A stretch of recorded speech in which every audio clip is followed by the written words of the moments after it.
자, 사랑의 역사 가보도록 하죠.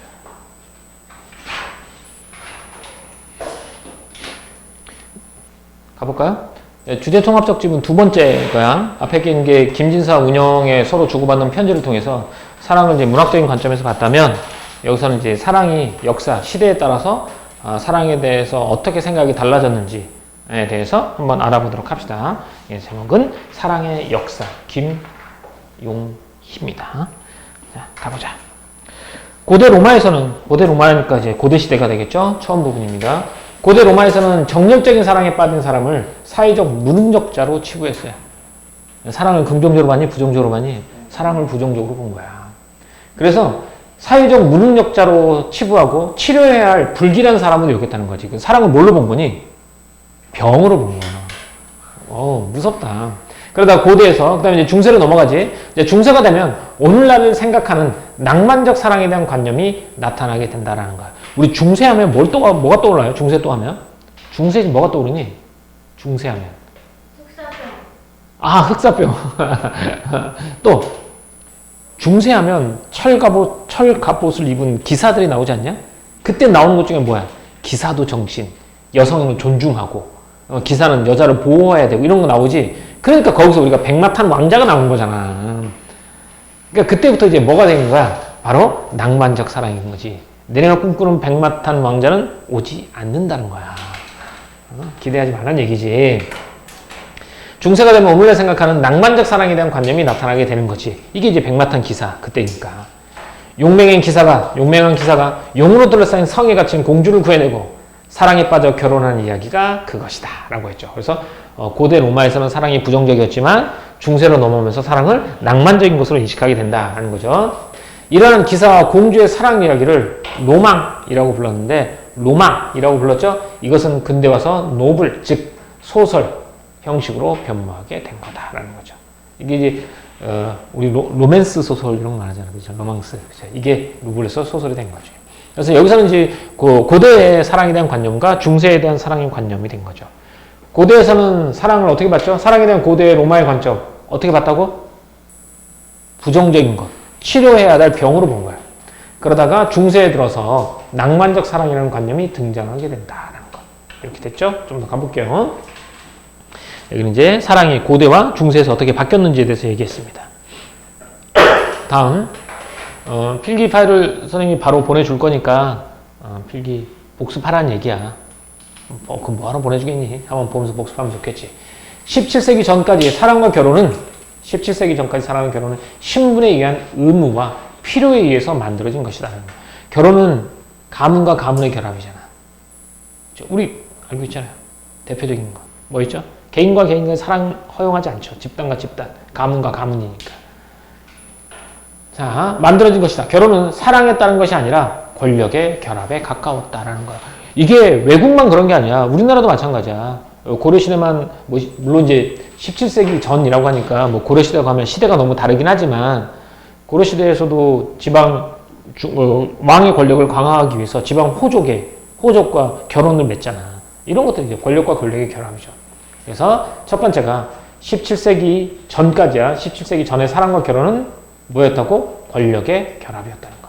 하지만 17세기 이후 신분 계급의 구속이 느슨해지고, 신분 계급의 구속이 느슨해졌다라고 하면 우리는 이때부터 뭐의 시작이라고 보죠? 아니, 이때를 무슨 시대라고 부를까요, 원래? 근대라고 보는 게 맞아요. 그러니까 중세하고 중세는 봉건적 계급사회. 근대로 넘어가면서 시민권이 성장하게 되는 거야. 근대라고 보겠죠? 좀 더 가보자. 신분이 아닌 개인의 권리와 자유가 강조되었다. 17세기 이후에는 여기 신분 계급사였잖아. 17세기 전까지. 17세기 이후에는 신분이 아닌 개인의 권리와 자유가 강조되었다. 이게 17세기 이후의 배경인 거야. 비로소 개인이 중시된 사랑의 형태가 갖추어지게 되었다. 이것이 오늘날 우리에게 알려진 낭만적 사랑의 실체이다 라고 말했죠. 그럼 우리가 흔히 말하는 낭만적 사랑이 등장하게 된 계기는 언제부터라는 거니? 바로 여기는 근대라는 말이 안 나와 있지. 그러니까 17세기 이후 뭐라고? 개인의 권리와 자유가 강조된 시기에 됐을 때 드디어 낭만적 사랑이 나타나게 된 거다라는 거. 자, 여기는 잘 봐. 이 글이 원래 글들은 어떤 글이 제일 깔끔하냐면 국문학자가 쓴 글이 제일 깔끔합니다. 기승전결 구조가 완벽해요. 근데 다른 사람들이 쓴 글들은 기승전결이 잘 안 맞을 수도 있어요. 과학자가 쓴 글은 내용은 훌륭할지 모르지만 기승전결이 잘 딱 안 떨어지는 경우가 많더라고, 선생님이 봤을 때. 근데 수능에 나와 있는 글들은 과학이든 기술이든 다 딱딱 떨어지지. 그치? 그건 왜 그래? 네, 다시 써서 그래요. 국어학자들이. 여기서 말하는 국어학자는 교수, 선생님, 뭐 기타 등등 이런 선생님들이 다시 써서 구조가 딱 떨어지는 거예요. 자, 처음에서는 고대와 중세의 사랑의 관점. 여기는 17세기 전과 후에 사랑과 결혼의 의미가 달라지는 거야. 17세기 전 사랑과 결혼의 의미는 첫 번째 뭐라고요? 뭐였어? 신분에 의한 의무와 필요, 그리고 권력의 결합이었어요. 17세기 이후는 어떤 시대였다고? 시대의 분위기가 어떤 분위기였다고? 신분 해방. 개인의 권리와 자유가 강조. 신분 해방, 여기 어디에도 없어. 신분 계급의 구속이 느슨해진 것이지 이게 신분 계급의 해방은 절대 될 수 없다는 거야. 그래서 비문학은 이렇게 나오는 거야. 비문학은 그래서 텍스트 있는 그대로 봐야 돼. 이걸 바꾸면 틀리는 거야. 그러니까 나는 이 내용을 어설프게 읽으면 신분 해방 나 본 것 같은데? 라고 써버린다는 거야. 그래서 내용을 반복해서 보고 디테일 하나까지 다 놓치지 말아야 돼. 그래야지 실수를 안 해. 왜? 내신은 수능처럼 넘겨서 볼 시간이 없어. 문제수가 너무 많기 때문에. 그죠? 여기에 17세기 전과 후에 사랑과 결혼의 의미가 되겠지? 낭만적 사랑이 이때 등장하게 된 거고 소설의 전신이었죠. 다음 문 가볼게. 여기서 보면 봐. 여기서는 이제 근대라는 말이 나오기 시작한단 말이야. 근데 요 앞에서 선생님이 근대라고 얘기했지만 이 책에서는 근대라는 말을 썼어, 안 썼어? 안 썼어요. 그래서 17세기 전후야. 그러니까 텍스트를 나의 어떤 의도를 반영하지 않고 있는 그대로 일단은 받아들이도록 하세요. 그 다음에 여기서는 이제 근대, 사랑은 근대 부르주아 사회에서 신흥 종교로 부상했다. 진짜 신흥 종교겠어요? 아니겠지. 비유적인 표현이겠죠? 무슨 법이야, 그러면? 비유법 당연히 비유법이죠. 내가 비유라고 했으니까. 비유법의 종류 중에 은유법입니다.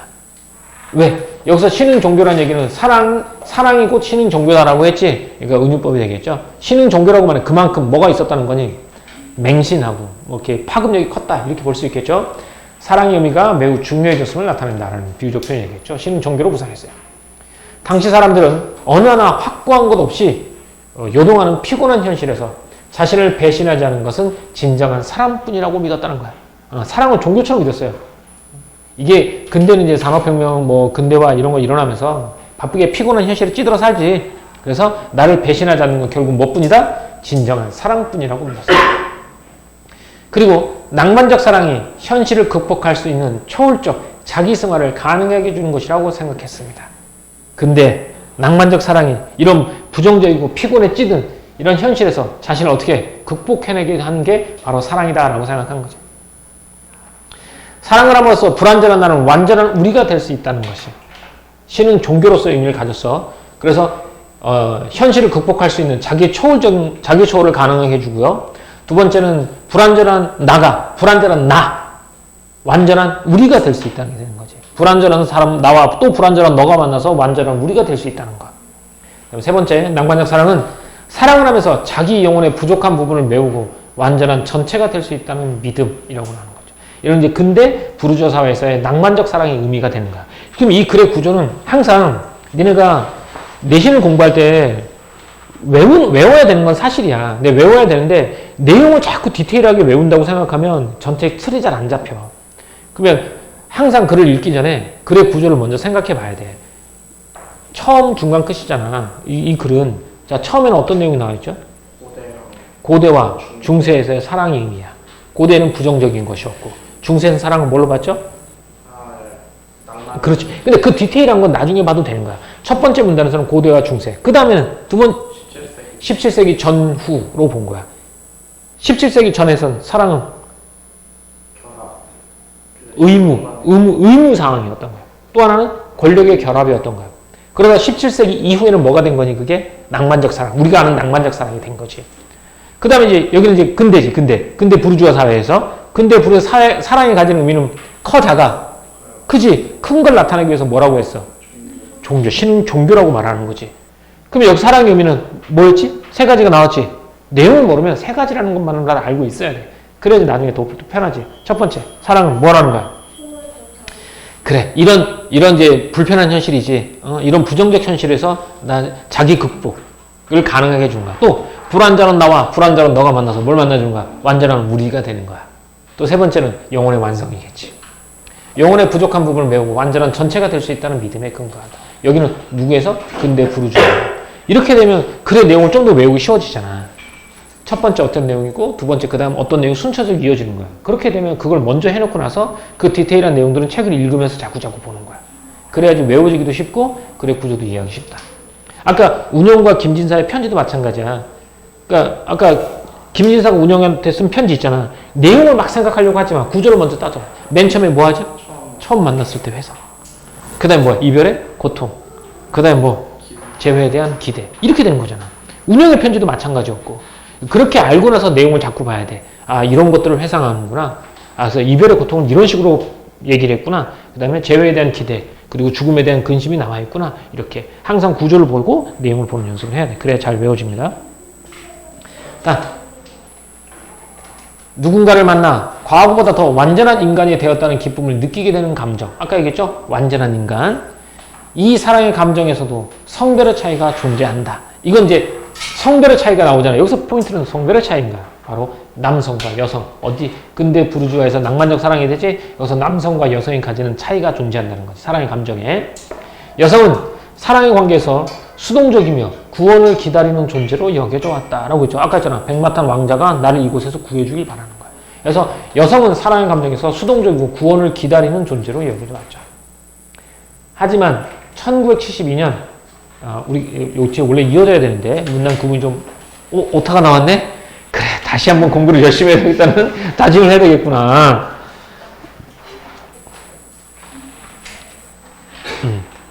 그래서 이제 페미니스트 메리 울스턴 그래프트는 이 사람은 여성의 권리 옹호에서 이제 여성은 사랑을 기다리는 수동적 개체가 아니라 직접 자신의 개성을 가지고 사랑의 대상을 선택하는 주체로 나서야 한다고 주장했다라는 거죠. 이 낭만적 사랑에 대한 여성, 원래는 처음에는 여성 수동적이고 구원을 기다리는 대상이었지만 이 페미니스트인 이 사람 이후에 이 사람 위해서는 어떻게 된다고? 개성의 직접 자신의 개성을 가지고 사랑의 대상을 선택하는 주체로 나서야 한다고 주장했죠. 이 사랑은 단순히 우연에 바쳐지는 것이 아니라 개인의 적극적인 선택 문제가 되었다라는 거야. 그럼 여성도 사랑도 누군가 나를 구해주길 바라는 거잖아. 그거 어떻게 보면 우연이잖아. 이런 거가 아니라 내가 직접적으로 내가 원하는 남성을 만나러 가는 거지. 그래서 우연이 아니라 이제 뭐라는 거야? 개인의 적극적인 선택 문제가 되었다라고 본 거죠. 그래서 이게 이제 사랑에 대한 여성의 생각 변화가 나와 있겠지? 이렇게. 여기는 이제 사랑에 대해서 남녀 간에 생각하는 게 좀 차이가 있었는데 남성 거는 얘기를 안 했어요. 그죠? 여성 거만 얘기하고 여성은 원래는 수동적이고 구원을 바라는 존재였지만 1970 몇 년 이후 저 사람에 의해서 이제는 수동적이고 구원을 바라는 존재가 아니라 자신의 개성을 가지고 직접 사랑에 대해서 선택해야 된다는 거지. 그렇게 되면 사랑은 바로 개인의 적극 우연의 문제가 아니라 우연에 받쳐지는 것이 아니라 개인의 적극적인 선택 문제라는 거지. 우리가 옛날 동화들 보면 대부분 우연이잖아. 대부분 우연이잖아. 숲을 가다가 난쟁이들이 가고 있어. 무슨 일이야? 숲속에 잠자는 그렇지. 백설공주가 나오잖아. 이게 우연이잖아.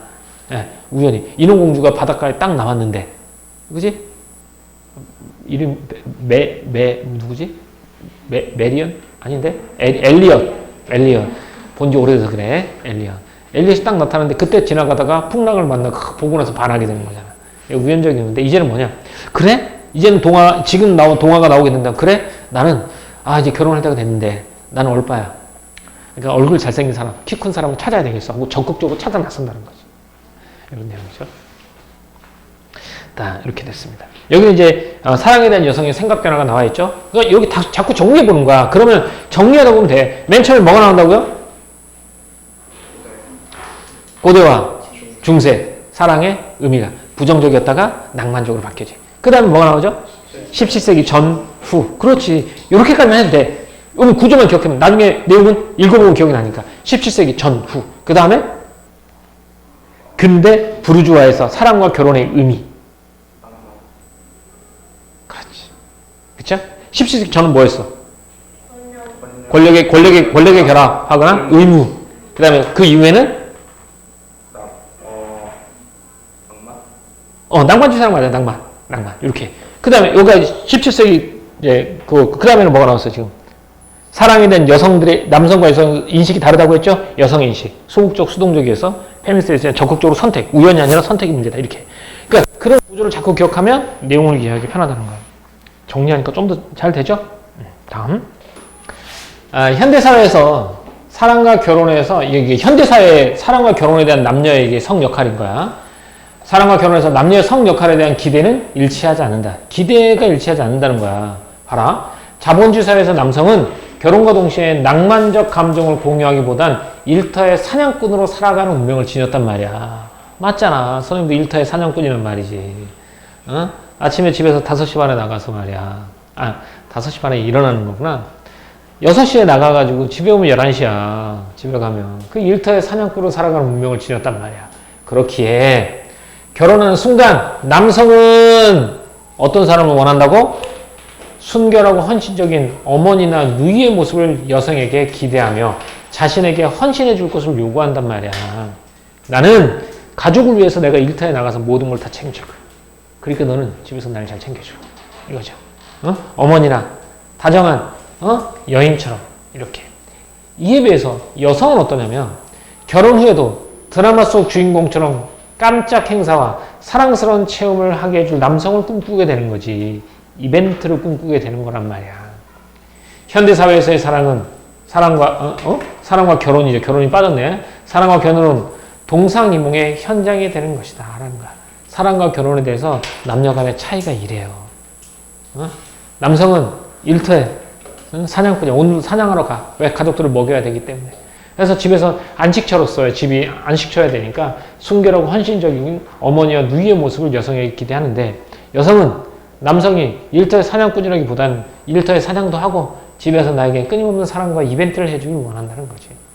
여기서 달라지는 거지. 그래서 결혼과 사랑이란 남녀의 서로 다른 기대, 여기 나와 있죠.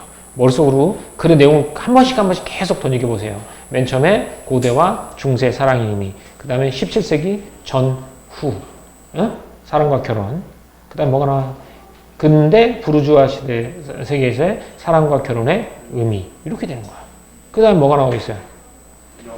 그렇지. 남성과 여성의 사랑과 결혼에 대한 의미 차이가 있겠지. 여성이 생각하는 사랑, 그렇지. 사랑의 변천. 옛날에 뭐였죠? 받는 수동적인. 그렇지. 그 다음 이제는 우연이 아니라 적극적인 선택, 적극적인 노력이다. 이렇게 나와 있는 거죠. 그 다음 이제 사랑에 대한 여성의 생각 변화가 여기 나와 있었고, 그 다음에 여기는 현대사회에서 사랑과 결혼에 대한 성 역할에 대한 차이, 바라는 성 역할이 서로 맞지 않는다라는 거 얘기 나와 있어요. 다음, 볼게요.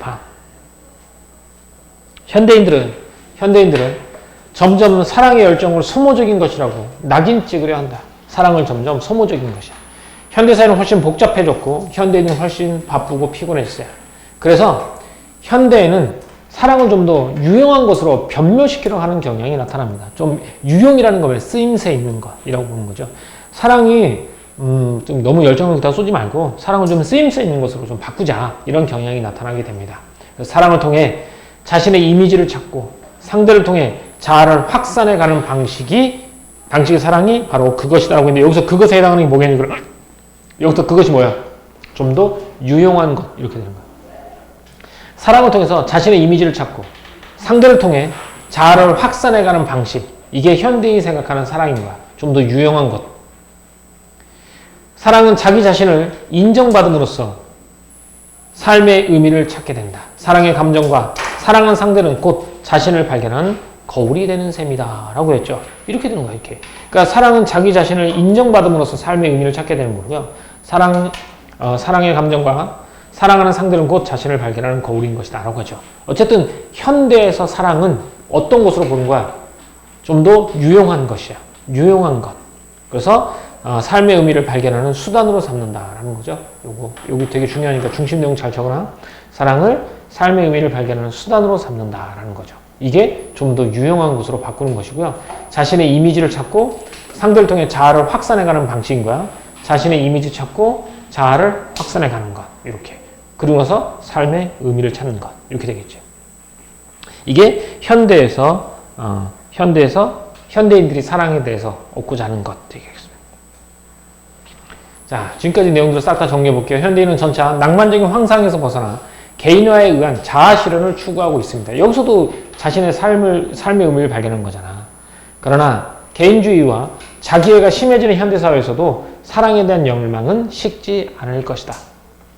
동상이몽의 결혼 제대로 해도 그것이 시사하는 사랑의 유대나 소속감은 포기되지 않을 것이다 라는 거죠. 그러니까 이 사람은 사랑에 대해서도 역시 긍정적으로 전망하고 있겠죠. 아무리 사랑이 뭐 필요에 의해서 서로 다른 생각을 가지고 있다 하더라도 유대라든지 소속감은 포기되지 않을 것이다. 왜냐하면 사랑이야말로 지루한 일상에서 낭만적 환상과 자아의 실존적 의미를 발견하기는 유일한 것이기 때문이다 라고 했죠. 사랑은 낭만적 환상 그리고 실존적 의미를 발견하는 유일한 것이기 때문이다 라는 거죠. 시대가 변하더라도 사랑에 대한 열망은 식지 않을 것이다 라는 거죠. 시대가 변해도 사랑에 대한 열망은 식지 않을 것이죠. 그렇잖아요. 우리 집에도 그렇죠. 아, 나만 왜 솔로야. 남자친구 갖고 싶어. 이렇게 말하는 사람이 하나 있거든요.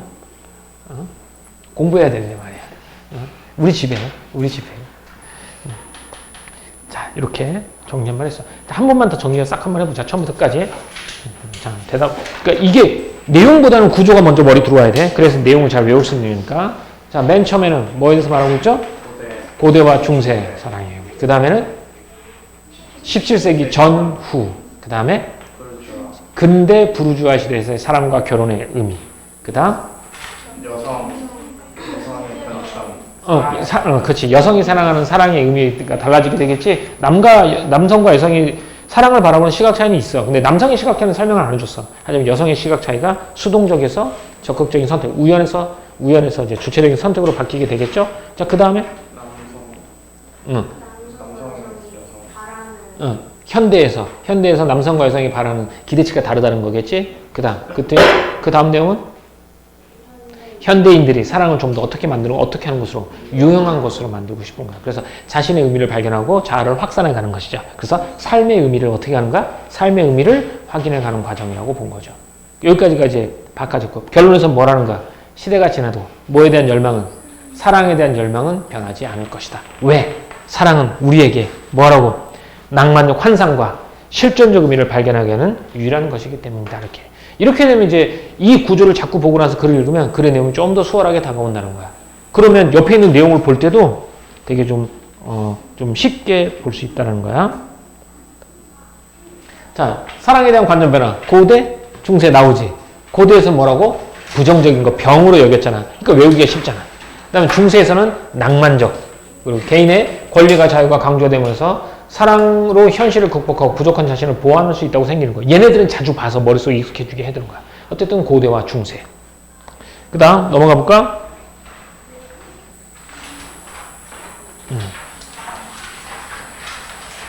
자, 현대의 사랑, 복잡하고 바쁜 현대사회에서 사랑은 소모적인 감정으로 여겨진다고 했지? 소모적인 감정. 그래서 좀 더 유용한 것으로 만들고 싶어요. 그래서 사랑을 통해 자아를 발견하고 삶의 의미를 확산하는 유용성을 강조하는 것이겠죠. 이렇게 현대인의 사랑이야. 자, 고대 부정적인 거, 중세 근대 사랑은 이제 낭만적인 거 또는 현실 극복, 자기 보완 이런 것들이겠죠. 현대에서는 자아를 발견하는 거, 좀 더 유용성 여기에 포인트가 맞춰져 있겠지 이런 식으로 하는데 여기는 되게 개략적으로 나와 있잖아. 그래서 전체적인 내용을 쭉 보면 좀 더 이해가 쉬울 겁니다. 자, 다음 정재승 TV도 가끔 나오던데 요즘은 좀 안 나오지만 조금 전만 해도 뭐 하는 사람이에요, 정재승? 응? 과학자. 그러니까 사랑을 무슨 관점에서 본 거야? 과학적인 관점에서 본 것이 되겠습니다. 과학자입니다. 자, 사랑에 대한 오해, 정재승입니다. 영어 사전에 사랑을 상대에게 끌려 열렬히 좋아하거나 애착을 느끼는 감정 상태라고 정의하고 있다. 사랑에 대한 사전적 정의죠. 사랑은 뭐라고요? 상대에게 끌려 열렬히 좋아하거나 애착을 느끼는 감정 상태라고 정의하고 있죠. 사랑에 대한 사전적인 정의입니다. 사전에 나와 있는 정의죠. 그러나 최근 사랑에 빠진 연인들의 뇌를 연구하는 신경과학자들은 이 정의를 두고 조금 수정해야 한다고 주장한다. 이건 이제 사전적인 정의대로 좀 수정해야 된다고 말해요. 어떻게 수정해야 되느냐? 더없이 간결한 이 사랑의 정의에서 그들의 심기를 건드리는 단어는 바로 마지막에 붙은 감정이다라고 말한 거야. 그러니까 신경과학자들한테 가장 거슬리는 게 뭐야? 사랑이 감정이라고 여기가 신경을 거슬리는 거야. 그럼 여기 뒤에는 뭐가 나오겠니? 사랑은 뭐가 아니랄까? 뭐가 아니라 감정이 아니라 다른 것이지 않냐? 라고 보는 거겠죠? 신경과학자들은. 그래서 선생님이 과학자들을 별로 좋아하지 않아요. 안 그래? 하늘에 달이 떠 있으면 달 참 예쁘구나. 어렸을 때 달 안에서 놀던 그때가 참 즐거웠구나. 이렇게 생각하면 되잖아요. 완벽한 원이 아닌데? 왜 완벽한 원이 아닐까? 지금 달이 저 달과의 거리를 한번 계산해 볼까? 이런 거 안 돼. 지금 달의 위치가 어느 정도니까 이런 거 따지면 안 돼. 재미없어. 사랑 감정이다. 그런갑다 하면 되죠. 감정? 감정이란 말에 이의를 제기합니다. 이렇게 되는 거죠. 자, 갑시다.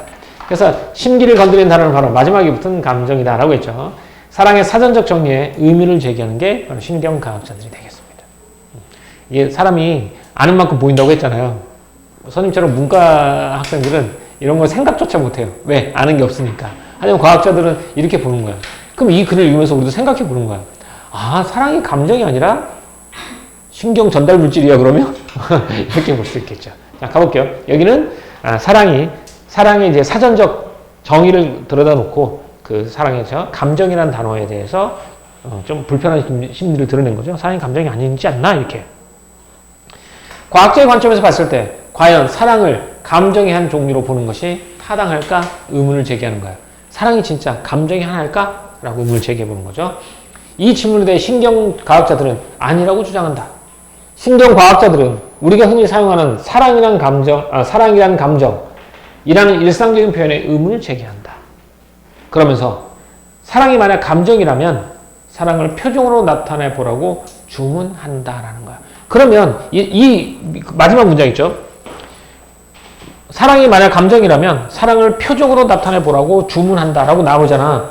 그러면 이 사람들의 생각은요. 감정은 뭘로 드러낼 수 있다는 걸 전제하고 있죠? 표정으로 드러낼 수 있다는 걸 전제하고 있답니다. 사랑이 감정이라고? 자, 그럼 사랑의 표정을 한번 해봐. 이렇게. 근데 사랑의 표정을 드러낼 수 없다고 말할 수 있겠지? 그래요. 이걸 통해서 감정은 표정과 관련되는 걸 전제로 깔려 있으니까 그걸 알 수 있어야 되고, 사랑은 표정으로 드러낼 수 없다는 근거를 들어서 사랑은 감정이 아니라고 말하는 거야. 누가? 신경과학자들은. 자, 그래서 두 번째는 사랑은 감정이 아니라는 신경과학자들의 주장이죠. 근거는 뭐야? 아니라는 근거는 표정으로 나타내 볼 수 없기 때문에 그렇다라는 거야. 자, 여기까지. 그럼 다시 한번 정리해보자. 앞에서는 뭐에 대해서? 사랑의 사전적 개념이 나오지. 사랑은 땡땡땡땡땡땡 감정이다. 신경과학자들은 거기에 뭐가 거슬려? 감정이라는 단어가 거슬리는 거야. 사랑이 과연 감정일까? 라고 보는 거야. 이들은 감정이 아니라고 보는 거죠. 왜? 사랑의 감정은 뭘로 나타날 수 없기 때문에? 표정으로 나타날 수 없기 때문에. 이런 식으로. 다음 가볼게요. 감정에 대한 얘기 나올 거예요, 아마. 우리는 기쁘고 슬프고 분노하고 즐거운 감정을 얼마든지 표정으로 표현할 수 있으며, 남의 표정을 보고 상대방의 그런 감정 상태를 읽을 수도 있다라는 거야. 그렇지? 상대방 감정 읽을 수도 있잖아. 지금 화났는데? 집에 가서 엄마 표정 이상해.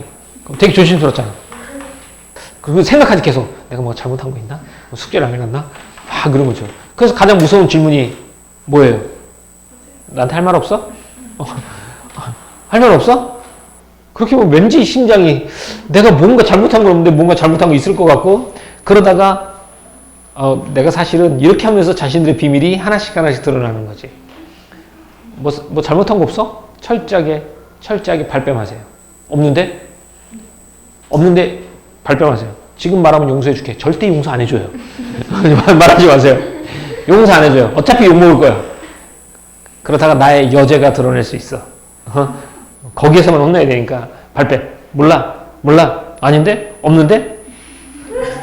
그럼 나중에 증거를 내밀 때 그때는 어떻게 해야 돼? 바짝 엎드리세요. 그렇게 된다. 우리는 표정을 통해서 상대방의 감정 상태를 읽을 수 있단 말이야. 설령 미국 사람을 한 번도 본 적이 없는 어린아이 하더라도 찡그리는 미국인의 표정을 보고 화가 났다거나 슬프다는 감정을 읽을 수 있다 이거야. 그러니까 여기까지는 이제 감정이 이렇다는 거지. 감정은 표정을 보고 상대를 읽을 수 있다 이거지. 그다음 이렇듯 인간은 자신의 원초적인 감정을 표정이나 몸동작으로 나타내는 그것을 읽어낼 수 있는 능력을 갖추고 있지만, 공교롭게도 사랑에 대응되는 표정은 존재하지 않는다라는 거야. 그러니까 사랑이 감정이 아니라는 근거 계속 나오지? 표정으로 드러낼 수 없다는 거야. 그러면서 모든 이런 감정들은 표정으로 드러낼 수 있다는 거죠. 아무도 사랑에 빠진 표정을 명확히 지울 수 없다. 우리는 친구나 동생에게 연인이 생기면 그 사실을 다양한 행동을 보고 알아차릴 수는 있지만 표정을 보고 읽을 수는 없다라는 거야. 딱, 이 새끼 사랑하네? 너 사랑하는데 이걸 알 수 없다는 얘기지. 그냥 평소에 얘가 안 하던 짓을 막 해. 행동을 통해서 얘가 사랑에 빠졌구나라는 걸 알 수 있지만 표정을 통해서는 알 수 없다라는 거죠. 자, 여기는 사랑을 표정으로 나타낼 수 없기 때문에 감정이 아니라는 주장입니다. 누구의 주장? 신경과학자들의 주장이죠. 자, 됐죠? 자, 또 한번 가볼게요. 첫 번째 문단에는 뭐가 나온다고요? 사랑의 사전적 정의가 나오죠. 신경과학자들은 거기에서 어떤 단어가 눈에 거슬려요? 감정이라는 것이죠. 그래서 신경과학자는 사랑은 감정이 아니라고 보죠. 왜? 표정으로 나타낼 수 없기 때문에. 그래서 그 다음 문장에 우리는 다양한 감정을 표정을 통해서 알 수 있다. 하지만 사랑은 표정을 통해서 알 수 없다라는 거죠. 그래서 감정이 아니다라는 첫 번째 근거였어요. 다음. 사랑은 반드시 행동을 동반하는 점에서도 여느 감정과 구별된다. 이거지. 그러면 여기 이걸 통해서 우리가 또 전제가 있잖아. 사랑은 반드시 행동을 동반한다는 점이잖아. 그럼 감정은 행동을 동반하지 않을 수도 있다는 거야. 반드시 행동을 동반한다의 반대말은 행동을 동반하지 않는다가 아니라 반드시 그런 것만은 아니다니까 감정도 행동을 동반할 수 있지만 반드시 행동을 동반해야 되는 것은 아니다. 이렇게 보는 거죠. 오, 그래? 감정이 아닌 이유 두 번째죠. 우리는 슬프거나 기쁜 감정 상태가 행동으로 표출되지 않고 마음에 간직된다고 해서 감정의 존재 자체를 부정하지 않는다는 거야. 슬프다고 해서 꼭 땅을 내려치고 유리창을 깨고 말이야. 중이병 걸린 것처럼 날뛰어야지만 슬픈 감정이 드는 거 아니야. 가슴속에 감정을 느껴도 아무 행동을 하지 않아도 돼. 하지만 사랑은 다르다는 거야. 사랑은 다르다. 사랑이라는 상태는 사랑하는 상대방에게 모든 것을 집중시키며 그와 함께하고 그를 얻기 위해 할 수 있는 모든 행동을 수행하도록 만든가. 일련의 행동의 뚜렷한 목적이 존재. 사랑이나 행동과 뭐가 존재한다고? 목적이 존재한다. 목적이 뭐겠니? 보자. 일련의 행동에 뚜렷한 목적이 존재한다는 점이다. 그런 점에서 사랑은 감정이라기보다는 욕구나 뭐에 가깝다? 동기에 더 가깝다라고 말합니다. 자, 사랑이 감정이 아닌 두 번째 근거가 나오죠? 감정은 반드시 뭘 가지고, 사랑은 반드시 행동으로 나타난다는 거야. 그렇기 때문에 감정이 아니다. 감정은 행동이 나타나지 않을 수도 있기 때문이라는 거지. 그러면 사랑은 목적과 뭘 가지고 있다고? 넘겨서 봐. 목적과 뭘 가지고 있다? 행동과 목적을 가지고 있다고 얘기하지. 그렇기 때문에 사랑은 뭐에 가깝다? 동기나 욕구에 더 가깝다라는 거야. 그러니까 사랑은 행동을 수반하기 때문에 감정이 아니라 뭐에 가깝다? 욕구나 동기에 더 가깝다라고 보는 거죠. 자, 이게 사랑이 감정이 아니라는 근거 두 가지가 나왔죠? 근데 니는 확실히 글을 읽어보면 어때요? 이 글이 제일 쉽죠? 지금까지 나온 것 중에서. 이걸 왜 쉬울까요? 딱딱 떨어져서. 그래요. 딱딱 떨어져서. 딱딱 떨어진다는 건 뭐가 잘 된다는 얘기니? 구조화가 잘 된다는 얘기야. 그래서 글이 쉽고 어렵고 판단하는 건 내용 자체는 중세 그게 더 쉬울 수 있어요. 하지만 글의 구조화가 잘 되는 게 우리가 받아들이기 훨씬 쉬워요. 그래서 글이 읽어도 무슨 내용인지 잘 모르는 글들 있잖아. 잘 이해가 안 되는 경우. 말이 어렵거나 그러지 않는데도 잘 이해가 안 되는 건 기승전결이 잘 안 잡혀 있거나 아니면 잡혀 있는데 내가 기승전결, 즉 구조화를 못하고 있을 가능성이 커요. 그래서 글들을 공부할 때도 내가 내용이 이해가 안 된다 그러면 구조화가 잘 안 된 거야. 그런 식으로 갑시다. 여기 이제 두 번째죠. 결정적으로 세 번째. 사랑하는 사람의 뇌 활동 사진을 찍어보면 사랑은 우리 뇌 안에서 감정을 관장하는 영역에서 처리되지 않고 욕구나 동기를 관장하는 영역에서 처리된다라고 말한 거죠. 사랑은 감정이 아니라요. 세 번째 근거. 사랑에 빠진 사람의 뇌를 촬영해보면 어디에서? 감정을 관장하는 영역에서 처리되지 않고 욕구나 동기를 관장하는 영역에서 처리된다는 거야. 그러므로 사랑은 뭐가 아니다? 감정이 아니다. 이렇게 되는 거죠. 됐습니까? 사랑은 욕구나 동기를 관장하는 영역에서 처리되기 때문에 사랑이 X. 이렇게 되는 거죠. 자, 근거 몇 가지? 세 가지지. 근데 마지막에 여기 뭐라고 나와요? 결정적으로라고 나와있죠? 그렇죠? 이렇게. 자, 세 가지였습니다. 가볼게요. 문단.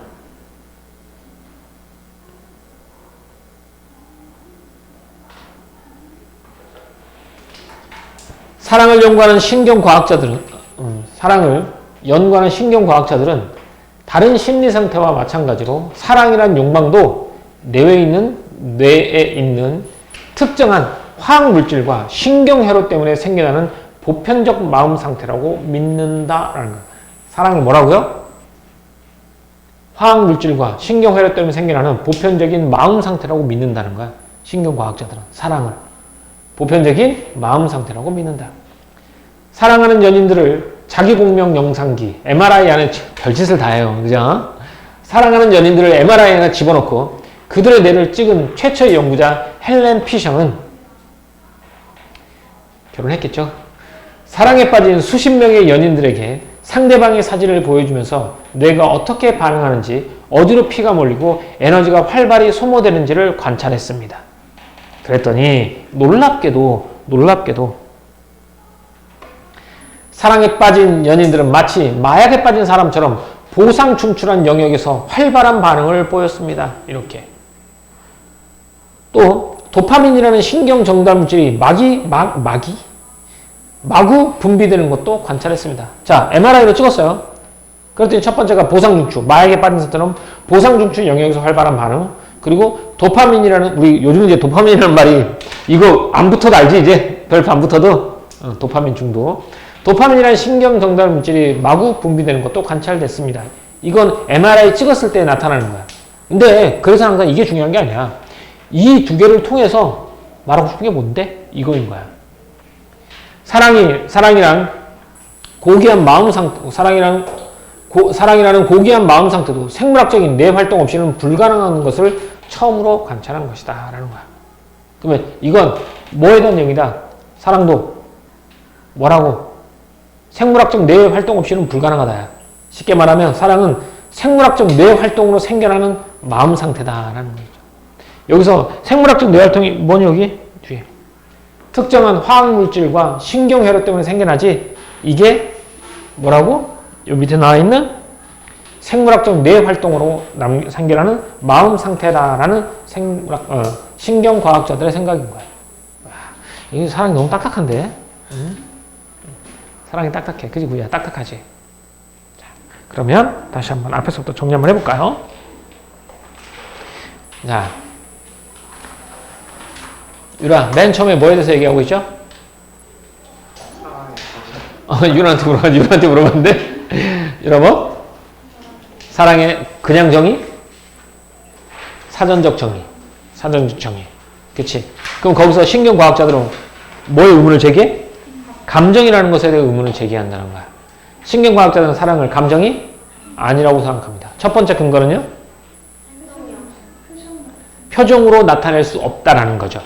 그러면서 다양한 감정들은 표정을 나타낼 수 있죠. 사례를 들었잖아. 그러니까 예시를 들었지. 어린아이라도 외국 사람이라도 표정만 보고 감정을 알 수 있다는 거. 근데 사랑은 표정을 알 수 없기 때문에 감정이 아니다.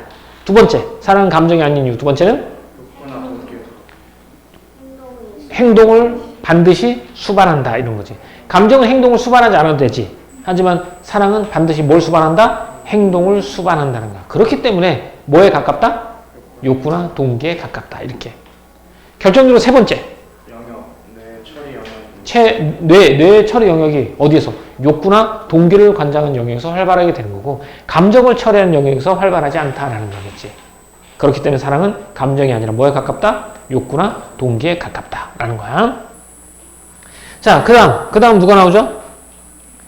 이제 헬렌 피셔, MRI 집어넣죠. MRI는 얘는 이제 실험이잖아. 이 실험을 통해서 나타나고 싶은 뭐다? 사랑은 뇌 활동으로 생겨나는 뭐다? 마음 상태다라는 거죠. 마음 상태다. 이거의 근거는 뭐? 사랑하는 남녀들의 MRI를 찍어봤더니 두 가지 모습이 나타나죠. 첫 번째 어떤 모습이 나타난다고? 마약을 한 것처럼 보상 중추에서 활달해지는 거. 두 번째는 도파민이라는 신경물질이죠.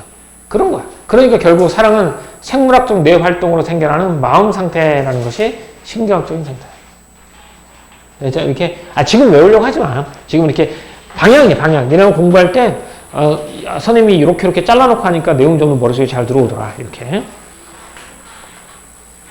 다음, 도파민만 나오는 게 아니네요. 도파민과 함께 노르에피네프린이라는 신경 전달 물질의 분비도 늘어난다는 거야. 그러면 이제 촬영 갔을 때 나타나는 건 세 가지죠. 세 가지죠. 첫 번째는 뭐? 보상중추. 마약을 한 것처럼 보상중추.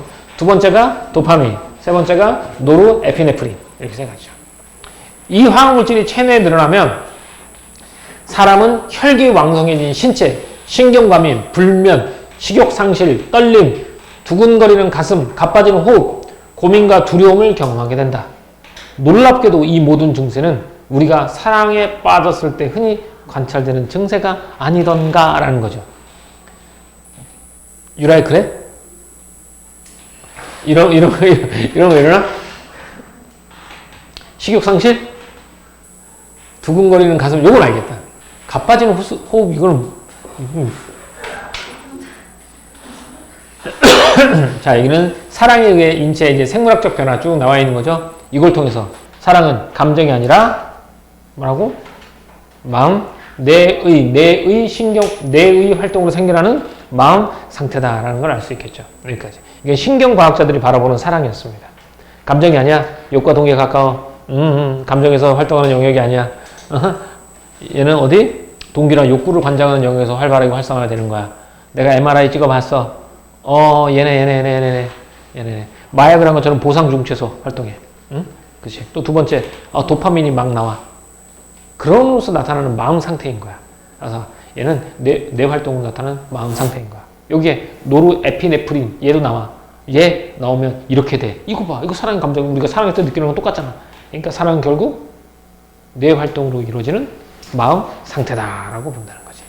신경과학자들 본 사랑의 용어입니다. 인간이 느끼고 생각하고 말하고 기억하고 의식하는 모든 행동은 생물학적인 뇌를 통해 설명할 수 있으며 낭만적 사랑 또한 1.3kg에 지나지 않는 이 단백질 덩어리에서 벗어날 수 없다는 거이다 라는 얘기죠. 이 1.3kg의 단백질 덩어리 뭐야? 선임은 한 2kg 돼요. 그러니까. 자, 어쨌든 생물학적 뇌를 통해서 사랑의 의미를 설명하려고 하는 거죠. 그래서 인간의 모든 사고와 행동은 뇌의 작용에 의해서 일어나며 사랑 역시 뇌에서 이루어진다라고 보는 거죠. 그러니까 얘는 감정이 아니라 다른 심리 상태 마찬가지로 생물학적 작용에 좌우된다라고 본 거죠. 이렇게. 끝. 물론 사랑이 특정한 신경 전달 물질과 신경회로의 작동을 반드시 동반한다고 해서 그것으로 사랑을 완벽히 설명할 수 있다고 믿는 과학자는 그리 많지 않아. 그래서 이거라, 과학은 그래서 이거야 라고 믿는 건 많지 않아. 사랑하는 동안 과도하게 분비되는 도파민이나 세로토닌, 노르에피네프린과 같은 신경 전달 물질이 사랑의 원인인지 결과물인지, 사랑의 원인, 이것 때문에 사랑을 하게 되는 건지, 사랑을 하기 때문에 얘네가 나오는 건지, 혹은 그저 부산물인지 아직은 모른다는 거야. 다만 확실한 것은 사랑하는 동안 우리가 보이는 많은 비정상적인 행동들이 있지, 이 신경 전달 물질의 평소 역할로 상당 부분 설명할 수 있다는 것이다 라는 거야. 이건 사랑을 하게 되면 사람들이 보이는 어떤 비정상적인 것들 나오잖아. 지나가면서 해벌적부터 웃고 다니는 거잖아. 뭐라고 해도 웃어. 욕해도 웃고 뭐 해도 웃고 그래. 너 약했니? 이렇게 말하죠. 그런 것들이죠. 그런 것들을 뭐 할 수 있다는 거야 이제. 바로 이 신경 전달 물질의 역할로 설명할 수 있다는 사실이다라는 거죠. 그렇죠? 사랑과 신경 전달 물질 간의 관계. 사랑에 대한 과학적 연구의 현상과 시사점. 시사점은 이거 설명할 수 있다. 이렇게 된 거죠. 이렇게. 간단해요. 자, 그럼 다시 한번 정리 한번 합시다. 책 보고 정리하세요. 내용이 많아지면 외워서 하는 정리가 좀 힘들 수 있으니까. 자, 책 보면서 앞에서부터 한번 가볼게요. 근데 집에서 공부할 때 이렇게 정리만 하면 안 된다. 정리하고 나서 내용을 읽어봐야지 그 정리의 빈 공간을 싹 채워지는 거야. 첫 번째, 사랑의 뭐? 사전적 정의. 여기서 신경과학자들의 신경을 거스르는 거 뭐야? 감정. 신경과학자들의 주장. 사랑은 감정이 아니야. 그렇죠? 선생님이 가수가 안 되고 강사가 된 가장 큰 이유입니다. 방금 그걸 봤어요, 니네는. 자, 사랑은 감정이 아니라, 는 근거 첫 번째. 표정으로 알 수 없고 나타낼 수도 없다라는 게 첫 번째. 두 번째는 행동을 반드시 행동을 수반한다는 것이겠지. 감정은 행동을 수반하지 않아도 되니까 행동은 반드시 감정을 수반한다는 거. 그래서 뭐에 가깝다?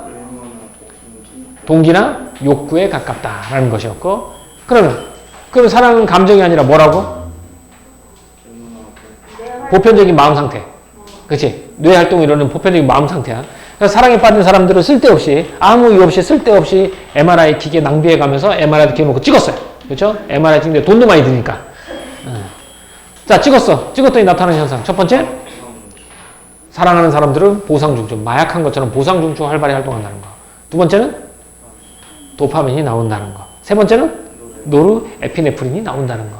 이걸 통해서 사랑은 감정이 아니라 뭐라는 거야? 뇌 활동으로 나타나는 마음 상태다라는 걸 알 수 있었다는 거야. 물론 뇌 과학자들이 다 사랑을 이런 것이다라고 생각하진 않는다고 했지. 이런 다양한 활동들이 사랑의 원인인지 사랑의 결과인지 단순한 부산물인지 우리는 알 수는 없어요. 다만 이 실험, 뇌 과학자들 이런 견해가 주는 시사점은 있죠.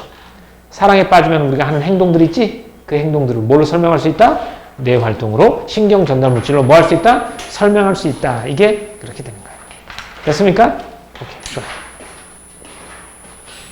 정재승 사랑입니다. 내용 정리 한번 해볼까요? 옆에 있는 거 한번 쓱 정리 한번 해볼까 할까요?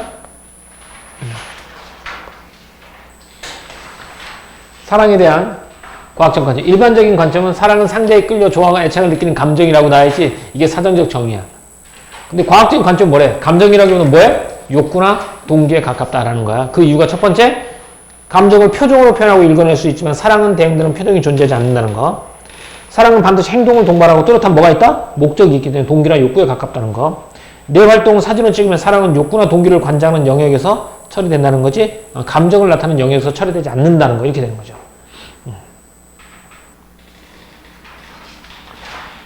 자, 특정한 화학물질과 신경회로 때문에 생겨나는 보편적인 마음 상태다라고 본 거지. 사랑은 이렇게 본 거야. 마약에 빠진 사람처럼 보상중추, 그 다음에 도파민, 세로토닌, 노르에피네프린 같은 과도하게 이런 것들이 분비돼. 뇌 활동이야. 그런데 이렇다고 해서 전훈지 어떤 건지는 잘 몰라. 하지만 시사점이 있지? 어떤 게 시사점이냐면 여기죠. 사랑에 빠지면 사람들이 보이는 비정상적인 행동을 이 신경 전달 물질의 역할로 상당 부분 설명할 수 있다라는 거죠. 이거는 사랑을 어떤 관점으로? 과학의 관점으로 본 거였어. 됐죠?